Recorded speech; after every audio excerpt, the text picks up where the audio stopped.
Breaking fast like meteor attacks. Breaking fast like meteor attacks. Yeah. The beginning can be a struggle a little bit, if you don't know exactly what you're doing. Sometimes you do, sometimes you don't. Sometimes you will, sometimes you deny you will. So as the old ideal goes, you're sloppy as a pig sometimes. Other times you're not. Other times you know exactly what you're doing, how you feel, so on and so forth. But I guess it's easy to just fall back into the trap, you know? Make yourself worthy and unworthy. Sort of jump the gun without questions and fall back into, you know, whatever you want to fall back into. Quickly. Like a moon without a heart attack. Like a baby that doesn't cry. Like a arm that doesn't tilt. Anything, so on, so forth. Ugh. Yuck.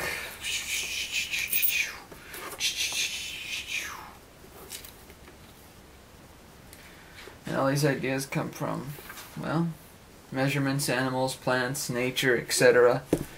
Kind of things not everybody goes with. Hey, I'm not saying I don't like nature, but I think there's a difference between letting the earth take care of nature and letting me take care of nature, you know. Nurturing your own plants, it's a choice, you know. Just like animals, nurturing your own animals, it's a choice, you know. And I believe it's the same thing with most of this, you know.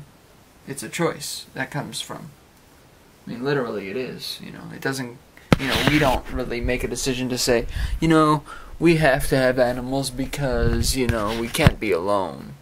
Well, not everybody feels like that. I certainly don't feel like that. I don't feel alone. If I did, you know, I don't know how I would, because literally there are people in the world. You know, literally you would have to say that, basically, one, that if we were alone, in that real sense, then already we don't really have any purpose in the first place then, if we already felt alone. Because I highly doubt we do. I'm just saying, you know. Just saying. But, you know, I mean, that's the idea from it, though. A lot of people would assume that, oh, well, you feel alone, don't you, you little bugger? Oh, no, I don't. Bleh. You know, I mean, that's what it comes from. It's the annoyance of it, too. It's like, why are you telling me if I'm alone? Or that I feel alone, you know? I mean, it gets annoying, too, because it's like, you're telling me I feel alone in my life. First off, you have no idea how I feel. And yet you're assuming, from the fact that I don't want animals, that I'm so treacherous. Oh, yeah, he doesn't care about anything because he doesn't want animals, or he doesn't care about animals. It's not that I don't care about animals, it's that I don't want them. You know, I'll take care of the ones if somebody forcibly gives it to me, as I consider it. Most people don't really force you onto animals. That's a good thing, at least. My grandma will never force me onto animals, but she certainly will force me to take care of the ones that she already had before she left, which, you know, makes sense. I'll take care of those, and that's it. I think that, you know, I think that's good enough. That's the good enough to me. But, you know, a lot of people would say, that's not good enough, you gotta do more. I'm sorry. I don't feel like doing more. And I don't feel like that should be a necessary thing to have to, you know, force somebody to do something that they personally do not feel. I mean, why should I take care of an animal if, one, I don't feel it? You know? I mean, just take my grandma, for example. She'll say something like, oh, you know, I don't think I'd be alive as much as, I don't think I'd still be alive if I didn't have animals. Well, there you go. See, you have that feeling towards it. I don't. And I think that makes sense, you know. It's like, for you personally, that's how you feel about it. You feel that you're alive because you've been around animals. And they care about you, and so on and so forth. I mean, who else can really put that down? No one. And, sorry. And that's the whole idea. Is that everybody comes up with their own identity through this. And we try to make that kind of answer, but no one believes it because no one... Because, see, when you say something and you're not living it through your life, it's like saying, well, why are you telling me that? You know, I already know that myself. You know, it's that annoyance of having to hear somebody agree with what you are. Some people are annoyed by that because they expect somebody who agrees with who a person is, that they have the same mentality. Wrong.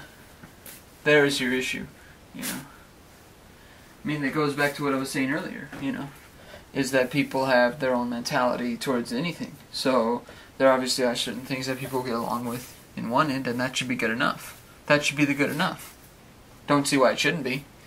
Because obviously there's connections that we have from most people, and that's good. That's what we should have. We shouldn't have connections with everything because we can't.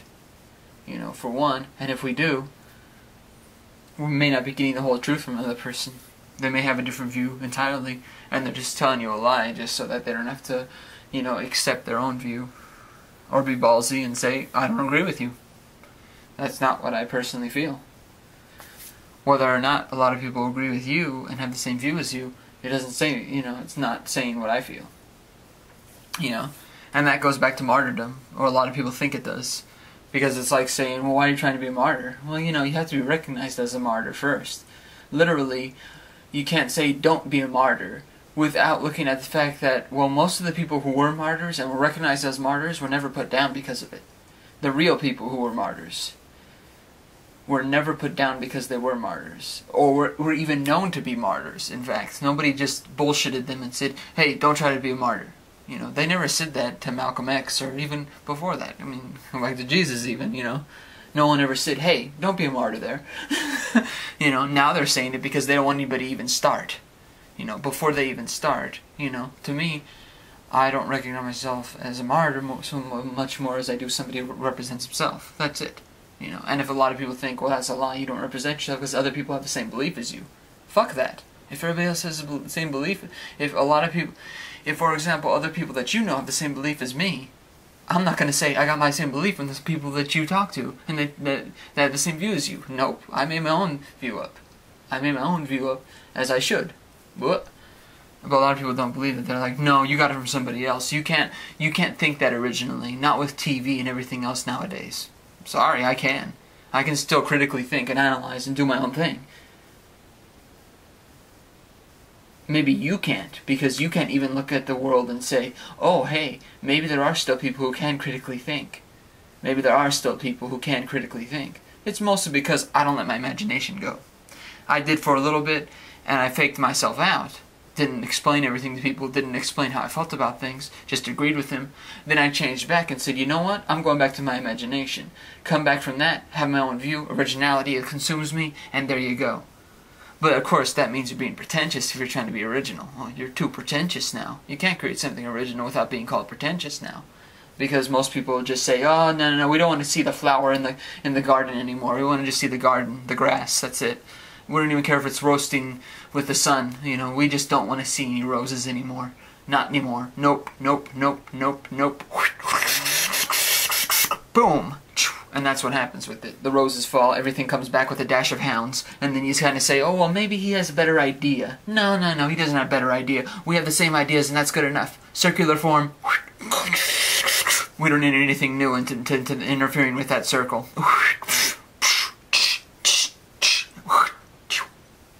And that's what it comes down to most of the time. Because most people don't want to be interfered with. Well, of course not. But you don't have to be interfered with unless you feel interfered. But then again, even that is your own fault. Because you wouldn't be interfered if you really believe your view. If you really believe your view, just like what happened with John Pierre talking to people online who commented on his statements, who commented on his blogs, who commented on what he wrote, the easiest answer is if somebody can't respond to their own responses, okay, if somebody writes a statement to somebody, not in a blog so much, but even on a status, Facebook status, somebody responds to a Facebook status, they give a real sentence, you know, then they get a response from the person who posted the Facebook status. Then the response that the other guy gives back isn't even related to the response that he first gave. It goes into a totally different, totally different thing. Oh, well, this is true too. That's it. They avoid the fact that they actually were responded to upon their first response. So they avoid it completely because, to me personally, that says that they don't even believe what they're saying. Because if they can't respond to their own original idea that they insisted upon, and then they change to another one automatically because they can't defend the other one, it seems like it. Because if they could defend the other one, they would actually defend it. They wouldn't go into another one. They would actually defend the one that they originally had and keep defending it. People don't just change unless they can't defend it anymore. Which is usually the case there.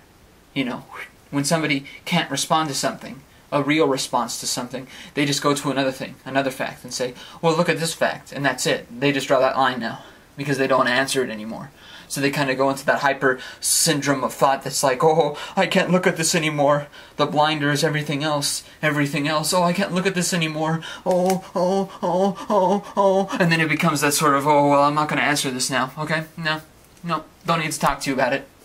That's what it becomes. It becomes that lionizing guilt of tridial mammograms and everything else. Because that's what it comes from. Everything comes from the real responses that people give. If you really defend something, defend it. Because you personally do not defend something unless you actually defend it. Unless you're coming back with that flow of consciousness that doesn't have any ideas, then maybe you don't have your ideas straight. And I'm not saying I do either. I'm not saying I'm 100% with everything, but I definitely have my view. And I think that's a fair thing. Assertion versus fact, well, look at the fact. You have to create your assertions before you come to the fact. You got to. And then you find the facts after that, because your assertion moves you towards what you want. And moves you towards, not even what you want, it moves you towards researching what you want. Researching your assertions and finding out if they're even able to be true. And if they are, then you say, hey, I got some evidence right here in this research that I did over here, and this one too, and this one also. Wow, you know, there's actually a few sources that really defend it. That's a good thing. And then, you know, but as with most things, most people don't want to look at things themselves. It's like, you know, feeding broccoli to a kid, you know. A kid is not going to eat broccoli. Well, some will. I'm not saying all will, but I am just saying bringing up a general, thesis about it, is that most people don't want to eat their broccoli on their own. You have to feed it to them like a little kid. They don't want to actually look for the stuff that you may talk to them about and say, well, look at this first. Look at this first before you even say anything. It's important to look at this information. Look for it for yourself, though. Don't look for it for me. Don't look for it just to, get on me. Look for it for yourself. If you really care at all about real facts, those are real facts. And that's from our government in general. And that has nothing to do with me personally. That's their stuff that they put out there. And you could spend the time, if you want, to look at that, But it goes back to being misanthropic too. Because a lot of people assume, well, this guy's going to be misanthropic right here. Even myself, I kind of look at somebody who's misanthropic and say, well, it's kind of weird that they're defending certain humans. Seeing as they're misanthropic, usually I expect somebody who's misanthropic, generally thinking about it, somebody who's misanthropic won't defend any human, including people in government, whatsoever around the world. Well, I'm talking, if somebody is really misanthropic, they would be misanthropic towards everybody. They wouldn't have a line in the sand, pretty much. Because if you're misanthropic, you don't have a line in the sand. You don't care about yourself, even. Heck, I know that from people who are misanthropic. Come on, There are people that have actually told me they're misanthropic to the point where they don't even care about their own lives. That's 100%. I respect that, at least. I respect that because they're not being hypocritical or contradictory towards misanthropy. Misanthropy cannot be contradicted. You can be a liar about it pretty much and say, I don't like people in my position. They're all fucking... I don't like the humans in my position. I don't like being around these humans. I really like you to be around the ones who are in government and see if you appreciate them so much. Because obviously, for example, or people in any kind of position power, because obviously those are most of the ones I'm noticing from certain individuals who are misanthropic, that they'll, not touch them with their misanthropy. They won't. It's like, no, can't do that. Pretty much it's the old adage of, I'll risk my life to be dead with all humans, but I won't risk my life for humans. Ooh, that's a hard one to take. Because literally, if you're misanthropic, why would you care about being killed by another human? Because literally, you would be dead. If you're misanthropic, you wouldn't care about life, especially your own. So if you're killed by another human, in fact, that's a gracious way to go. If you think about it, if you're a misanthrope or whatever, you would definitely be gracious for that. You would say, thank God they killed me, you know. Because that means that you automatically were killed and your point was proven. Your real point was proven about why you hate humans. Right there and then. You were killed by one. Duh! That kind of says a lot about all humans right there. But if you're misanthropic and you're kind of, not defending, but you're kind of substantiating that you're not going to touch certain humans with that kind of misanthropy, automatically that kind of shows that you're, one, scared of humans. Usually a misanth is not scared of humans. Just saying. I've never seen anybody who hates humanity being afraid of them. I've seen people who are, what do you call those people? Hermits? Yeah, I see hermits probably being that way. But usually hermits don't necessarily hate humanity. There's a difference. When you're a hermit, it's kind of like, you kind of like being alone. Hey, in a way it's like me, But it's not that I hate humans. No, not at all. I just love my imagination. I think that's a fair thing to say. I love my imagination, so I'm going to go with my imagination more than I am with other humans. And it's mostly because of these same things. It's not necessarily misanthropes. I don't need to say it's only people who hate humanity. No, I'm going back to everybody. Because, literally, I think it's good to look at the fact of the misanthrope, because if we look at everybody in general, it's kind of the same thing, too. So it comes from a general idea that kind of clicks around. Like those old, twisty things. I can't remember what they're called. But yeah, you twist it, it's like a ball shape, and you twist it both sides, and there you go. Bam, that's what it comes from with most of this, is that we're basically coming with an identity, and we think we're going to fix everything, I don't necessarily feel that way about things. I don't feel that I'm a martyr. I feel that I have my view, and I feel that it doesn't, it's not accepted by everybody else, that's all. And that's not necessarily martyrdom. In fact, that's mostly, it shows that democracy doesn't work. Generally speaking, it does, definitely. And most people just accept freedom ain't free. There you go. They accept that quote. I don't. But that ain't because I'm a martyr. That's because I believe that's true. I believe that's a fucking lie, and that's why I'm fighting for the other side of it. Because personally, I don't feel that way. Never have. If I as a child said to myself, as I did, I don't feel that I'm represented by this government, hey, I'm going to say so. Because this government does not represent my country. This government does not represent America to me. It's not what it's, the government can pretty much have power over that aspect of it.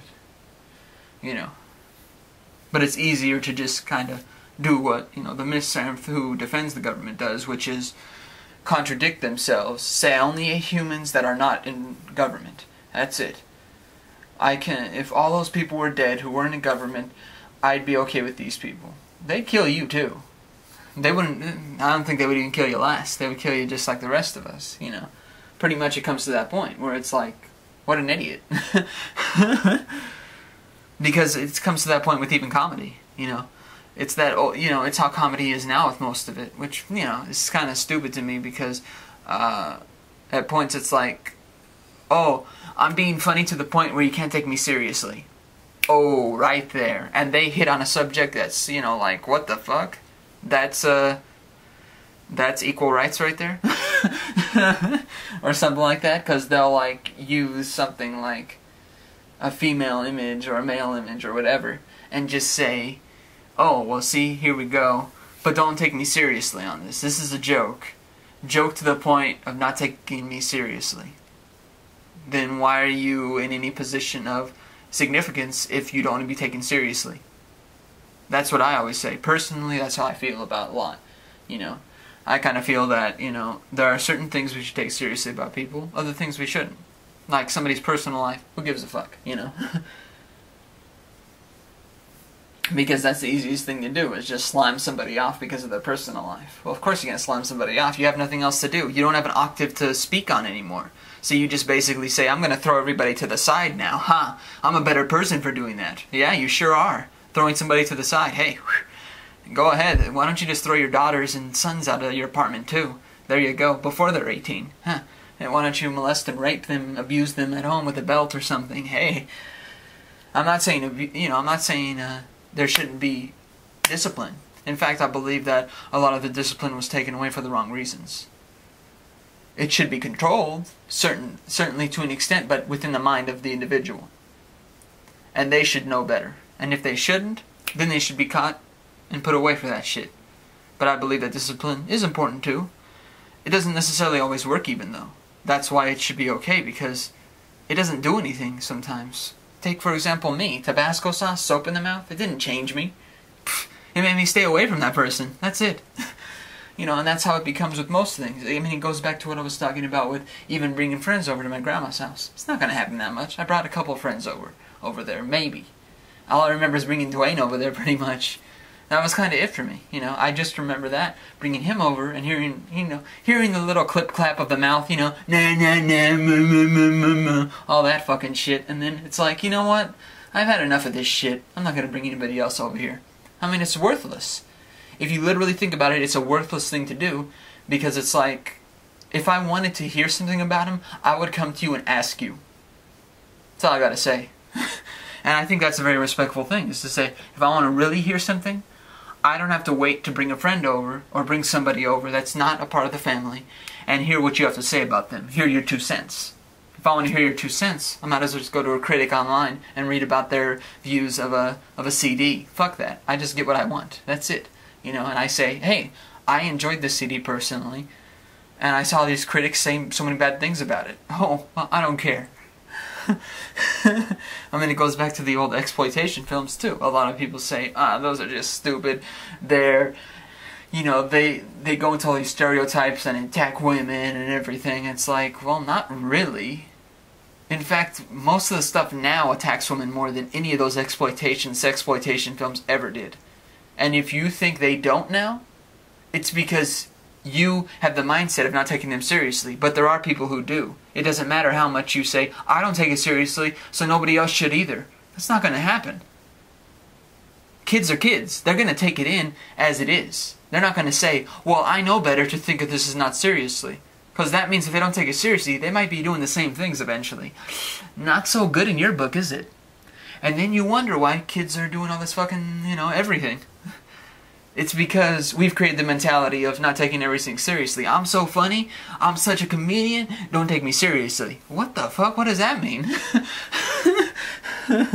That's why I preferred somebody like George Carlin, because at least he would joke about things that put people together too. It was crazy. Or he joked about, he gave that last line at the end all the time. Whenever he was talking about something and everybody was like, yeah, woo, they agreed with him.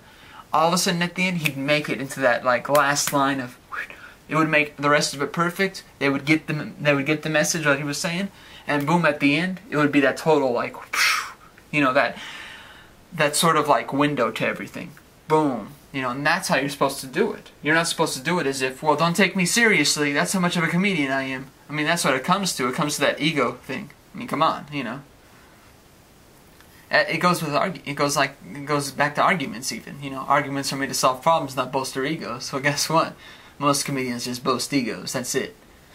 I mean, I don't really watch too much of the normal shows that are on now. I watch certain shows. I get into certain shows here or there. And that's pretty much it. That's how I certainly feel about them.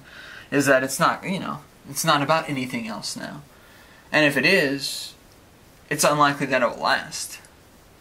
It is. It's not that likely that a show will last so long because of its intrigue to just accept more things. Mostly it's because of the opposite.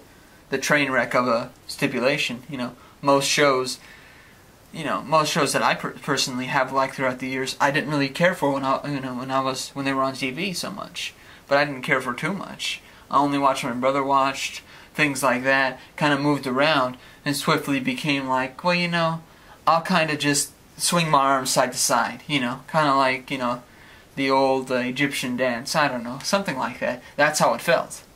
So I certainly did not take everything in like a fucking disaster in the hurricane, or an idea that falls out of your forearm or something, or the elbow with the grease on it, or something like that. It didn't come from that. It just came from, individual thought and sort of like the process of time, and then kind of just taking in the other things that just maybe were not a friend before, if you will.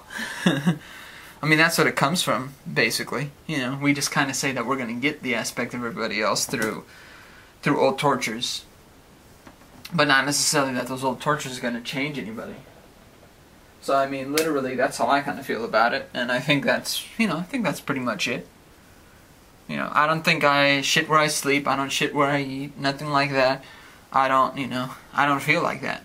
I feel that, you know, this is representing one thing. I mean, it's just like, I want to say one more thing about that whole situation with Grandma. You know, it's like, she'll say one thing about somebody, and it's like, you know, that's enough.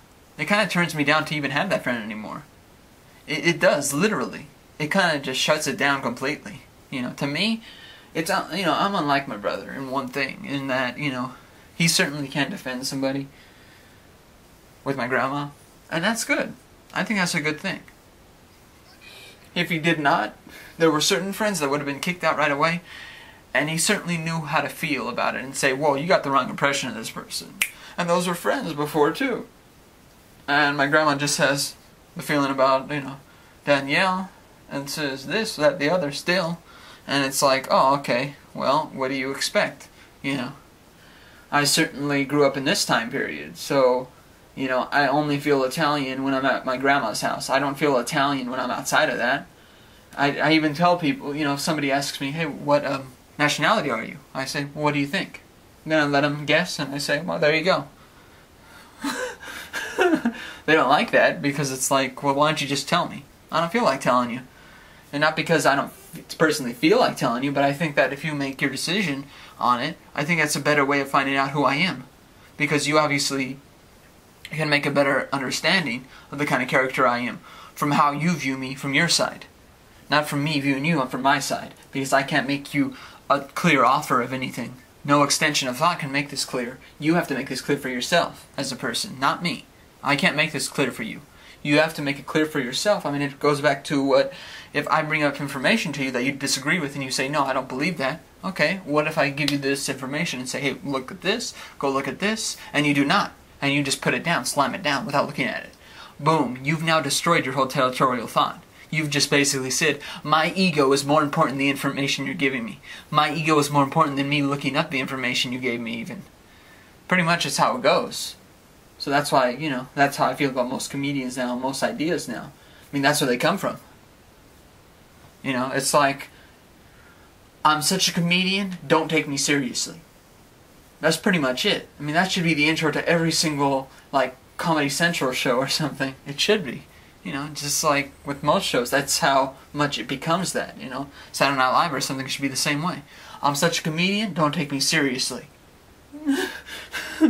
And it's like, what the fuck? Then why do you even become a comedian? Is that the only reason? To act out? I mean, you might as well just go to clubs or something your whole life. You know, get a little money from your job.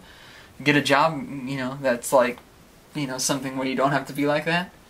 And you could just be a douchebag to everybody else. Why not? So, I mean, there you go. You just break down the identity with thought. You know, and that's it.